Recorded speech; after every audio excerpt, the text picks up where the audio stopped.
इस पावन अवसर पर मैं देशवासियों को बहुत बहुत बधाई देता हूँ, बहुत बहुत शुभकामनाएं देता हूँ। देश इस बात का साक्षी है कि प्रधानमंत्री नरेंद्र मोदी जी ने 2014 से सरकार का कामकाज संभाला है। तब से लेकर आज तक लगातार उनकी सरकार की प्रतिबद्धता किसान और कृषि दोनों के प्रति रही है। परिणाम स्वरूप आप देखेंगे कि विगत 7 वर्षों में मोदी जी के नेतृत्व में कृषि को लाभ पहुंचाने की दृष्टि से अनेक नई योजनाएं आरंभ की गई, जिनका लाभ आज किसानों को मिल रहा है। वर्षों से प्रतीक्षा थी एमएसपी को लागत पर 50% मुनाफा जोड़कर घोषित किया जाए। प्रधानमंत्री जी ने ये निर्णय किया, इसका लाभ किसानों को मिल रहा है।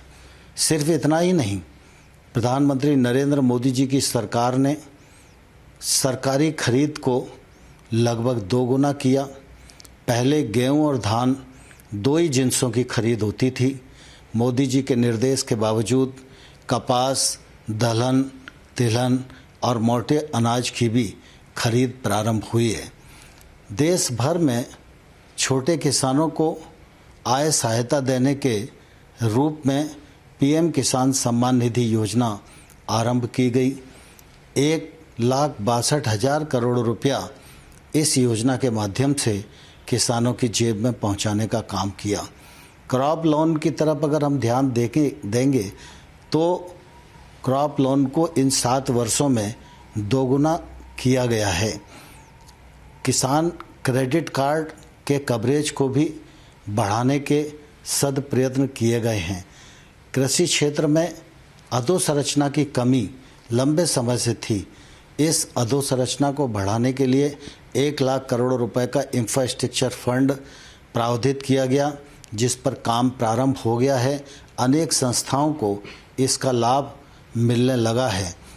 फिर नीम कोटिंग यूरिया हो, चाहे हमारा सॉइल हेल्थ कार्ड 22 करोड़ किसानों को देने का मामला हो, इन सब दृष्टियों से खेती और किसानी को लाभ पहुंचाने का प्रयत्न प्रधानमंत्री नरेंद्र मोदी जी के नेतृत्व में किया गया।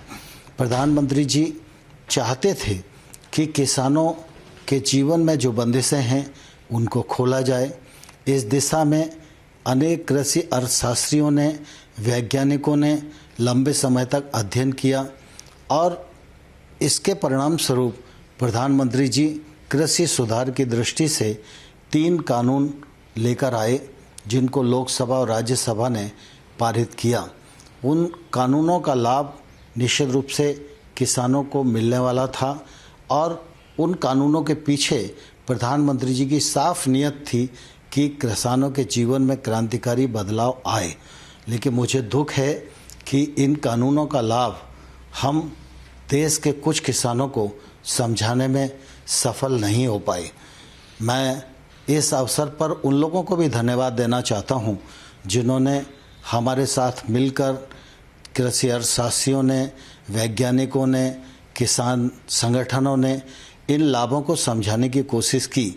मैं निश्चित रूप से उनका बहुत आभारी हूँ। प्रधानमंत्री जी ने लगातार इस बात की कोशिश की थी कि इन सुधारों के बाद देश के कृषि क्षेत्र में बदलाव आए, लेकिन कुछ ऐसी परिस्थितियां बनी जिसके कारण कुछ किसानों को इन कानूनों में आपत्ति दिखाई देती थी। यद्यपि तर्क के साथ हम लोगों ने चर्चा का रास्ता अपनाया, उनको समझाने की कोशिश की, लेकिन फिर भी हम सफल नहीं हुए। इसलिए प्रधानमंत्री जी ने आज गुरु नानक देव जी के प्रकाश पर्व के अवसर पर इन 3 कानूनों को रद्द करने, रिपील करने का जो निर्णय किया है वह निश्चित रूप से स्वागत योग्य है।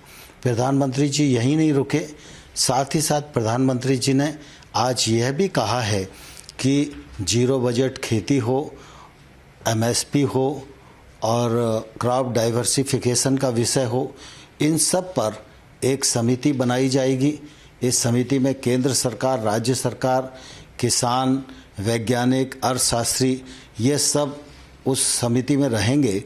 यह समिति एमएसपी को प्रभावी और पारदर्शी बनाने की दिशा में और बाकी विषयों को समेटकर अपनी रिपोर्ट देगी।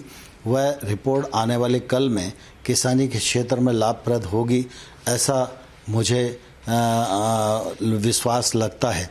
और इस दृष्टि से आज प्रधानमंत्री जी ने जो निर्णय किया है, यह उनके बड़प्पन और किसानों की भावनाओं के प्रति संवेदनशीलता का परिचायक है। मैं इस ऐतिहासिक निर्णय के लिए प्रधानमंत्री जी का हृदय से धन्यवाद करता हूं, आभार प्रकट करता हूं।